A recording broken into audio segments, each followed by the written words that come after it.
This is Rod Kusin and Spooman for Risk commentary on August 23rd, the rally up here. Now what we want to do first of all is go back to the 15th and explain a little bit about what happened here. And then we'll have a better understanding of what happened here.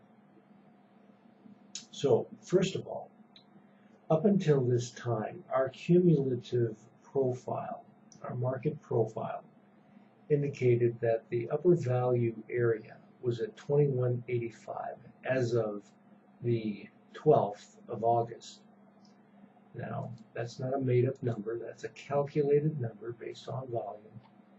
And you can see right here in our indicator, we're using a period that takes us all the way back to 2009 and brings us forward to the 12th of August of this year.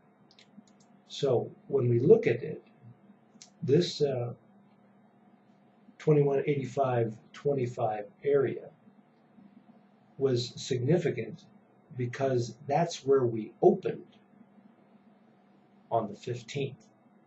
We opened at 2185. Let's go back. Take a look at this.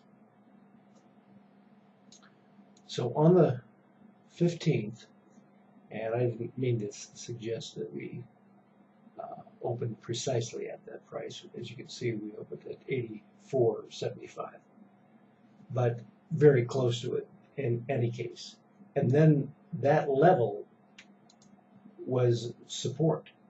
All right, 85.25 became a support level, and from there we rallied. Now, when you don't have any kind of historical information as far as volume is concerned, you've got to use some calculations, and there's a number of different ways to do that, but a very simple way is to run a price extension. All right, that's what this is. This is a price extension. It's a Fibonacci tool, and you choose 3 points. It's very easy. You choose 3 major pivots, and you can see the low from the previous 2 days to the high, back to the low of the previous, the immediately previous day. Gives you a price extension that you can use into the next day, and you can see where we wound up, right up at that original area of resistance, which existed, prior to the 12th, and we ran right up there on the 11th. You see, and the market dropped off. But the following day, we opened at that price. So we run that extension, and you see where the 38.2 and 61.8 projected extension lines are. Now, what's interesting is when you do the same thing with the YM, all right, same points on the YM, the 38.2 level was at 18,623, and that is precisely where the market went on the 15th. And then it began to retrace. So these kinds of tools are useful. No two ways about that. But once we were up there, now we have to recalculate the market profile. So when we go back to the profile and we take it up to the 21st, let me make sure of that date. Pardon me, the 19th. Or no, 22nd. We're going to take it to the 22nd. Okay.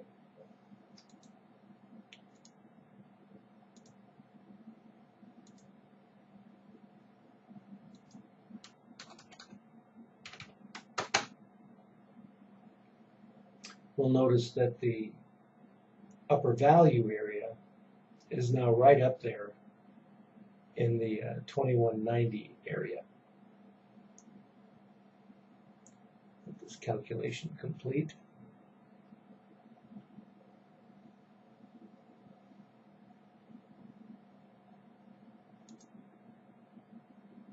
So there you have it. That number is at 2190.75. So we're going to do the same thing for the 23rd as we did for the 15th. We're going to go back here and run these extensions.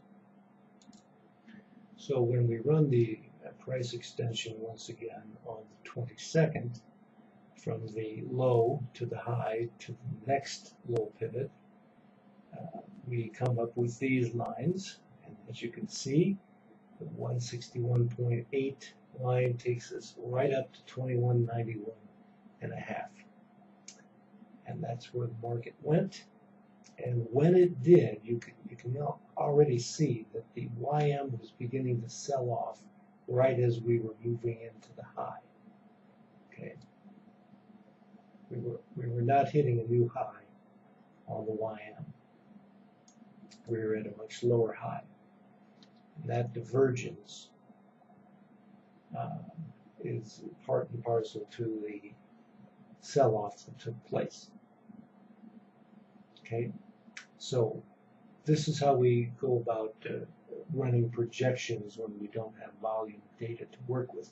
Nevertheless, we still knew that the upper value area was at 2090.75, 2190.75. So there you have it. With that information, then all you had to do is look at the premium. Now, when you come over to the premium, it's a little bit more of a challenge. The initial high pivot here generated a threshold of -142. And when we went higher, just by a hair, because right now this pivot was at 91.25, we didn't get any higher than 91.50, which we breached here, and then once again here, and then it was all over. Now, in each instance, our pivots were below that 42 area. But what we normally do is we reset the pivot when we reset the threshold when we get to a higher price on the ES, but a lower on the premium. Okay, and then when we tested it again here, we were at -173. Okay, which was higher and perhaps suggestive of the possibility that we were going to go up and retest that once again based upon this move up in the premium. But it was still below the initial reading of -142. So there was a bit of an anomaly there that is hard to explain. But nevertheless, you're running right up against that 161.8 retracement, or pardon me, extension level on the Fibonacci extensions. And the market just gave it up. Nevertheless, you did see drops in the premium on the way up. These drops were forecasting something entirely different. Premium is continuing to drop here. Here, not so much, so we saw this rally. But then, after the initial drop, you saw the premium really begin to drop down. So, that's a quick analysis of the 23rd. Happy trading. If you don't know how we're doing what we're doing, we invite you to become a client, and we'll teach you everything we know. I'm Rod Kusin, Spoon for Risk.